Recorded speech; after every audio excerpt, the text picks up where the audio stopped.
Welcome back to JTV from IEP and IEP Urgent Care and Henry Ford Jackson Hospital. Emergency Services Physician, Dr. Jacob Sinkoff.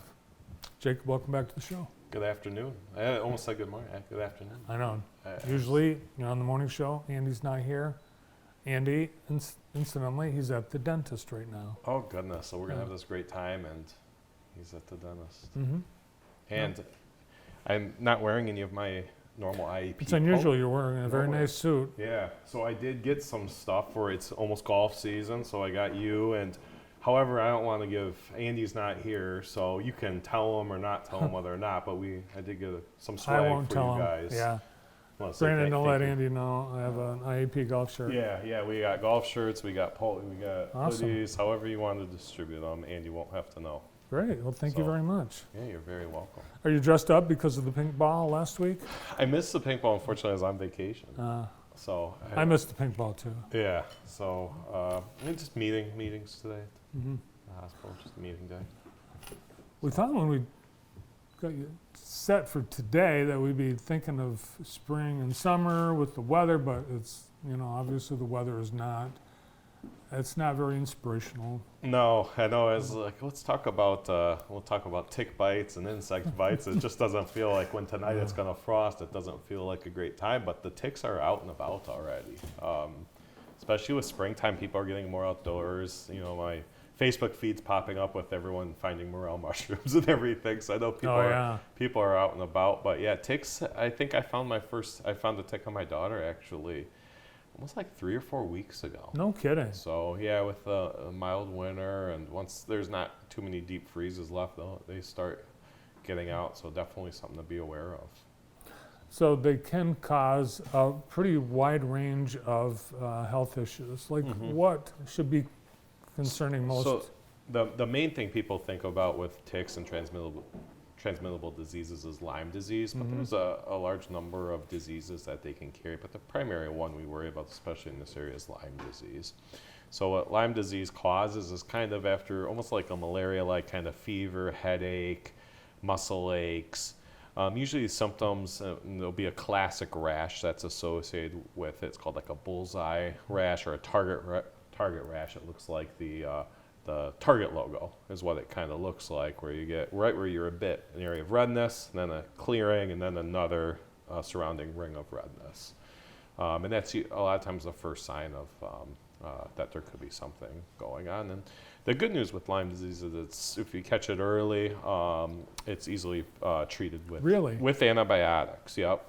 And the CDC even recommends that if you find a tick on you that's engorged or has been on you for an extended period of time, doing it's one of the things that we actually recommend an antibiotic prophylactic for. So just coming into the urgent care or your family doctor getting a single dose of an antibiotic has been shown at that point to prevent the disease. Does that have to occur within a certain period of time? Yeah, so generally for Lyme disease to be transmitted, the tick has to be attached to you for about 2 days, 48 hours. It has to be stuck on you for 2 days? Correct. So they're usually pretty aggressive, with treatment. Sometimes it's hard to tell, if you get one deep in your scalp and stuff like that, maybe in a shower a day. Generally, but they're kind of like going in the crevices. So the CDC recommends anytime the tick's engorged and not kind of flat, but almost kind of becomes like more of a little jelly shaped to get that prophylaxis, and then removing the tick also. So if you take a shower every day, is that enough? Yeah, it's probably enough, and even though it's a tick on you and it's still small, not engorged, you can just remove the tick. Okay. So, but it will wash off in a shower? No. So that's another good question too. Sometimes they're pretty hard to remove. So the longer they've been adhered to you, the harder they are to get off.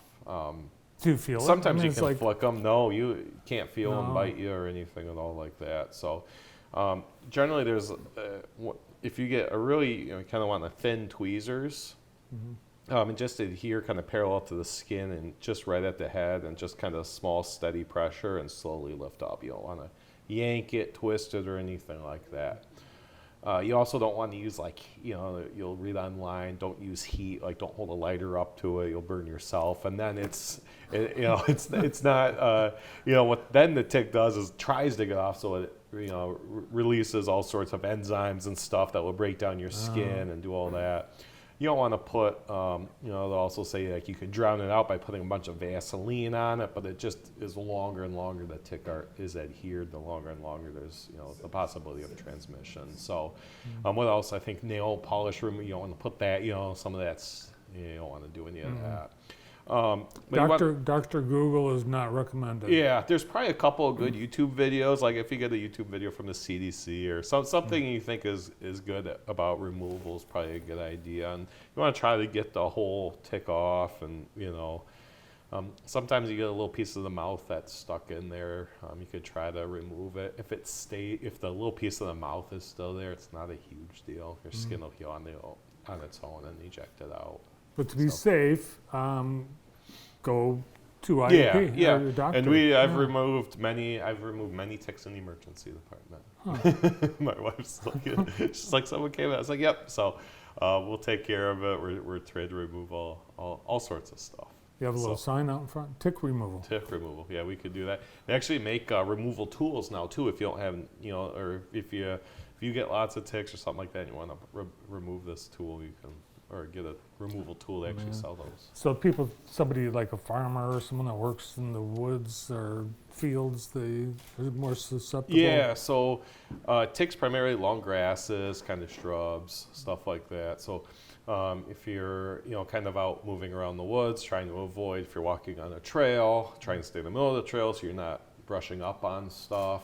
Wearing long sleeves, long pants when you can, and they even recommend like kind of like the old bicycle trick, tucking your pant leg into your socks so there's nowhere for the ticks can kind of crawl on you. They won't go through your. No, they shouldn't go through socks or anything like that. Sometimes mosquitoes can do that. The ticks will just keep crawling. All right, mosquitoes. It's too cold today, but I've seen mosquitoes already this year. Yep. It's been a mild winter, so are you anticipating we'll see more? Yeah, a lot more, and especially we've had a very wet spring too. So the standing waters where mosquitoes breed and primarily stay around. So any sort of standing water around your home, make sure you have good drainage. A lot of times, like people put out the pet bowl, and leave it out all the time, kind of dumping that, putting new fresh water in daily. Will really help decrease the amount of mosquitoes around the house. And then every year we're seeing a increase in these mosquito-borne illnesses too. Yeah, so you can, like the old, everyone used to, growing up, malaria, mosquitoes spread malaria. And we never worried about it because we didn't live in Panama. Yep. But there are some other things that are very serious that mosquitoes spread. Yep, we're getting all these, the Zika virus was a big one. There's all sorts of, and every year is getting worse and worse with, some of the warmer weather. And I don't know, I feel like there's more water around. Everyone's got a pool in their house now. I think that a lot of mosquito breeding. So kind of a lot of the same tips. If you can wear long sleeves, they make such good long sleeve, cool material now too. Long sleeve, long pants, especially in the dawn and the dusk. That's when the mosquitoes are most active and will really decrease the chances of getting bit. Is it the climate change that we're seeing the increases? Possibly. Yeah. It's hard to say. It could also just be because there's more, kind of water, there's water features everywhere nowadays, with landscaping, just more probably standing water, honestly, increases their breathing and all that. So hard to say, but it definitely feels like some of those things you never heard about, like malaria and these other mosquito-borne illnesses, definitely do seem to be on the rise. Well, there's those fire-breathing ants or whatever in Texas, and they show a map every year, and they're moving closer and closer to us. The good thing is we avoided the bees. Remember during COVID, those bees, we've avoided those. But especially with kids too. It's just always miserable when you see a kid with a big mosquito bite. It's just hard because they want to be outside. They definitely don't want to wear pants. Or my 3-year-old's hard keeping any clothes on her when she's outside. So Yeah. Well, every family's had a child at some point that just leaves the house naked. Yeah. Yeah. Yeah, we're So maybe they just sneak out for a second, but yeah, yeah. yeah. We were when I was just on vacation. My wife was potty training our child, and sometimes you gotta go outside or leave yourself. And Yeah. as much as she at least negotiated to the backyard and not the front yard. So I think we've fully moved inside now. But it was a transition for a couple days. But yeah, there's things like that when it gets warm out, and just keep an eye. Everybody does it. There's a hillbilly in everybody. Well, we appreciate all the great service you provide our families and our community, and all the great info you bring to the show. Thank you. Thank you. Thanks for having me. And thanks for the golf shirt. Yeah, enjoy. From Henry Ford Jackson Hospital and IEP and IEP Urgent Care, Dr. Jacob Sinkoff.